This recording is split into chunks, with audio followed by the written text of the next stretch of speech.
আসসালামু আলাইকুম। স্ক্রিনে যে গাছটি দেখতে পাচ্ছেন এই গাছটির নাম হচ্ছে বন ওগরা গাছ। তো এটা অঞ্চল ভেদে নানান জায়গায় নানান নাম হয়ে থাকে। তো এক এক অঞ্চলে কী নাম তো অবশ্যই কমেন্ট করে আপনারা জানাবেন আপনাদের অঞ্চলে যে নাম হয়ে থাকুক না কেন বা আপনারা যে নামে চিনে থাকেন না কেন।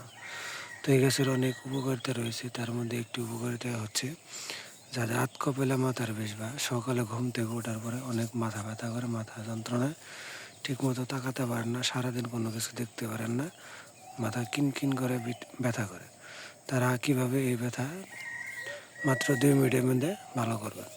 তারা এই বন ওগরা গাছের পাতা নেবেন, পাতা নিয়ে থেতলিয়ে রস করে নেবেন, সামান্য লবণ দিয়ে সেই যেটুকু রস হবে রসটুকু আপনারা কপালে ভালোভাবে মালিশ করে দেবেন। দেখবেন আপনাদের মাথা ব্যথা বা হাত কপালে মাথার ব্যথা মাত্র 2 মিনিটে ভালো হয়ে গেছে। তো অবশ্যই ভিডিও ভালো লাগে লাইক কমেন্ট শেয়ার করে দেবেন। আসসালামু আলাইকুম।